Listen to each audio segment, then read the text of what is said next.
Hi everyone, this is Lara Hammock from the Marble Jar channel, and in today's video I will share how I make my YouTube videos all the way from script writing to posting on YouTube. In part one of this two-part series, I'm going to go through script writing and filming videos.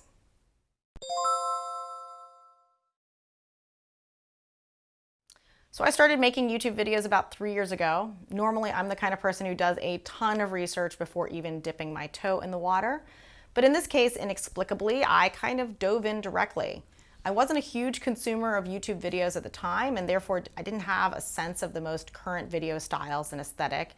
It's probably a very good thing, since watching a bunch of other videos would have been incredibly intimidating and might have served to scare me off before I even got started.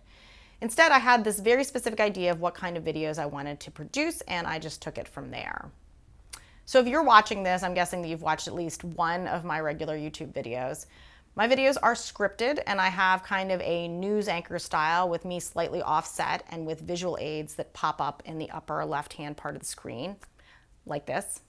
I don't do fancy cuts and transitions. I don't have a lot of highly produced graphics, just news anchor style visuals with screenshot demos when it's appropriate.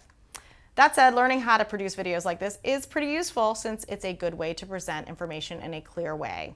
In addition to my YouTube videos, I've also made videos for grad school and also ones to explain concepts for some of my volunteer work and part-time jobs. One other thing before I get started. I never really intended for my YouTube channel to make any money, so as a result, I chose inexpensive tools wherever possible. Since this is just a hobby, I treat it as such. Maybe at some point it will make sense to upgrade to higher quality software and equipment, but I'm really in no hurry to do that. Okay, so let's walk through the four-step process: script writing, filming, editing, and posting. Script writing. So I write scripts for all of my videos. I know, it's not very spontaneous, but to be frank, I'm not a particularly spontaneous person. You are all busy and are looking for clear information. Since I don't like watching videos that haven't been thought through well or that go through topics in a haphazard fashion, I prefer to deliver videos that also meet my own viewing standards. Now, that's not to say that there isn't any fluff or background info in my videos, but with a script, you don't have to listen to all the ums and the ahs and the awkward pausing, at least. I write my scripts in Evernote in a specific notebook called YouTube. This notebook contains scripts, notes, and other information. So as I start to write a script, I tag a note with why script and why unposted.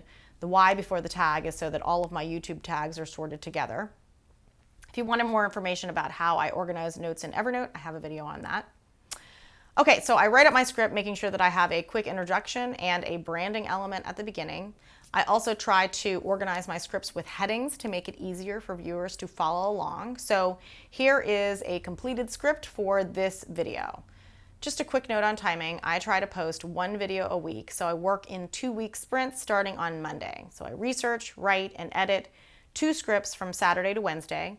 I film on Thursday or Friday, I edit the following Saturday to Wednesday, and I post on Thursday or Friday. Working on 2 videos at a time helps to make things a little more efficient, but not totally overwhelming. Next, filming. Okay, so now I have my 2 scripts ready to go. I will read through them a couple of times to make sure nothing seems off or too difficult to say out loud. Here's where we get to some of the tools that I use. First of all, I film using my iPad. I have a first generation iPad Pro. It has a pretty good front-facing camera, which is perfectly fine for my needs. I have a tripod that holds an iPad with collapsible legs. The reason that I use my iPad is that I use an app called Video Teleprompter Premium. So I just looked this up on the App Store, and there are now a ton of apps that perform this very function, so you may find one better suited to your needs, but this app is super basic and works great for me. It costed $15.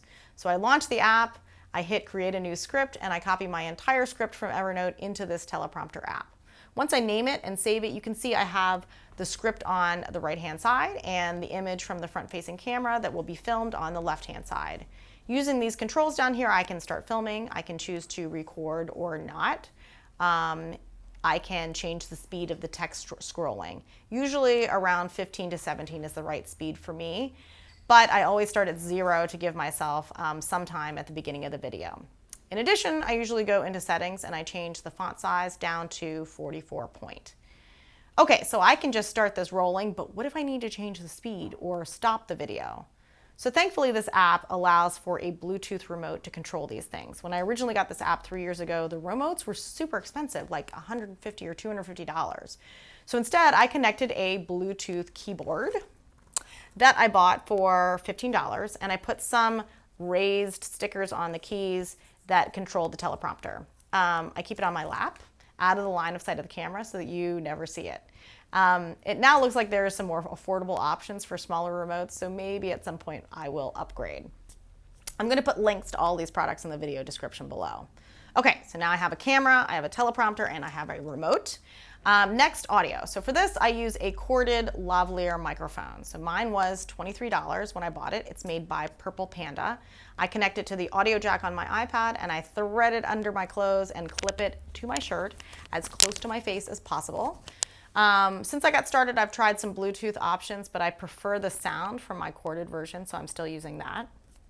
Now, lighting. So when I first started making videos, I experimented with some backgrounds in my house, but the lighting was all so dark. I found lighting equipment to be both expensive and difficult to store. Plus my house is pretty dark, so even with a bunch of lighting turned on, I was having a hard time getting a shot that was well lit enough. So my solution to this was to film in the lightest room in my house, our sunroom. The problem? Our sunroom is kind of a disaster. The carpet is gross, the furniture is on its last legs, and we have an actual basketball hoop attached to the wall with a bunch of 2x4s. So basically this is the area where my 18-year-old son and his friends hang out, and we really try to stay out of it.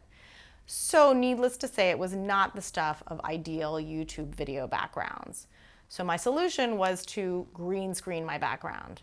I sort of like this effect anyway. I don't have to worry about a busy background taking away from text or visuals on the screen, and I could switch out the background to whatever I liked or whatever background was appropriate to the topic of the video.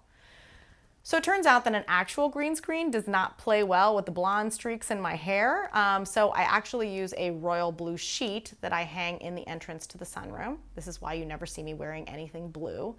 With my editing software, sometimes the setup works out great, sometimes not so much, but I've mostly learned the tricks to get it to produce the right effect. Obviously, I have videos that are also a bit of a disaster as well. Good thing I'm not a perfectionist. The thing is, in order to take advantage of the lighting in this room, I basically have to film at around 1 p.m. in the afternoon. I've been able to do this, but it is a bit limiting. In addition, it's easily 15 degrees hotter in our sunroom than anywhere else in our house. So if I look hot in a video, it's because I am.